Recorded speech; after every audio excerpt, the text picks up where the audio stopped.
ಇವತ್ತು ನಾಡಿನಾದ್ಯಂತ ಗುರು ಪೌರ್ಣಿಮೆ ಸಡಗರ ಸಂಭ್ರಮ ಜೋರಾಗಿದೆ. ಧಾರ್ಮಿಕ ದೇಗುಲಗಳಲ್ಲಿ ವಿಶೇಷ ಅಲಂಕಾರ ಪೂಜೆಯನ್ನ ಮಾಡಲಾಗಿದ್ದು, ಯಲಹಂಕದ ನಾಗಸಾಯಿ ದೇಗುಲದಲ್ಲಿ ಪುಷ್ಪಾಲಂಕಾರವನ್ನು ಮಾಡಲಾಗಿದೆ.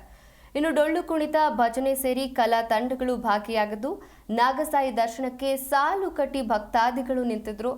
ಕೊಂಡಪ್ಪ ಲೇಔಟ್ನಲ್ಲಿರುವಂತಹ ಶಿರಡಿ ನಾಗಸಾಯಿ ಮಂದಿರದ ದೃಶ್ಯ ಆಯಿತು ನೀವು ನೋಡ್ತಾ ಇರುವಂಥದ್ದು. ನೋಡಿ, ಇವತ್ತು ನಾಡಿನಾದ್ಯಂತ ಗುರುಪೌರ್ಣಿಮೆಯ ಸಡಗರ ಸಂಭ್ರಮ. ಹಾಗಾಗಿ ಧಾರ್ಮಿಕ ದೇಗುಲಗಳಲ್ಲಿ ವಿಶೇಷವಾದಂತಹ ಅಲಂಕಾರವನ್ನು ಮಾಡಿ ಪೂಜೆಯನ್ನು ಕೂಡ ಮಾಡಲಾಗುತ್ತೆ.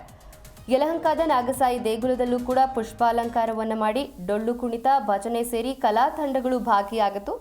ಇನ್ನು ನಾಗಸಾಯಿ ದರ್ಶನಕ್ಕೆ ಸಾಲು ಸಾಲು ಕಟ್ಟಿ ಭಕ್ತರು ಕೂಡ ಬಂದಿದ್ರು. ಕೊಂಡಪ್ಪ ಲೇಔಟ್ನಲ್ಲಿರುವಂತಹ ಶಿರಡಿ ನಾಗಸಾಯಿ ಮಂದಿರ ಇತ್ತು.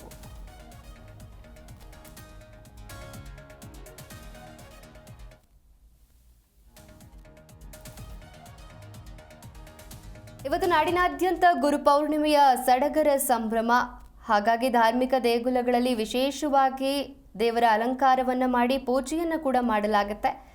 ಯಲಹಂಕದ ನಾಗಸಾಯಿ ದೇಗುಲದಲ್ಲೂ ಕೂಡ ಪುಷ್ಪಾಲಂಕಾರವನ್ನು ಮಾಡಿ ಪೂಜೆಯನ್ನು ಮಾಡಲಾಯಿತು. ಇನ್ನು ಡೊಳ್ಳು ಕುಣಿತ, ಭಜನೆ ಸೇರಿ ಕಲಾ ತಂಡಗಳು ಕೂಡ ಭಾಗಿಯಾಗಿದ್ದು, ನಾಗಸಾಯಿ ದರ್ಶನಕ್ಕೆ ಸಾಲು ಕಟ್ಟಿ ನಿಂತಿದ್ರು ಭಕ್ತಾದಿಗಳು. ಕೊಂಡಪ್ಪ ಲೇಔಟ್ನಲ್ಲಿರುವಂತಹ ಶಿರಡಿ ನಾಗಸಾಯಿ ಮಂದಿರ ಆಯಿತು.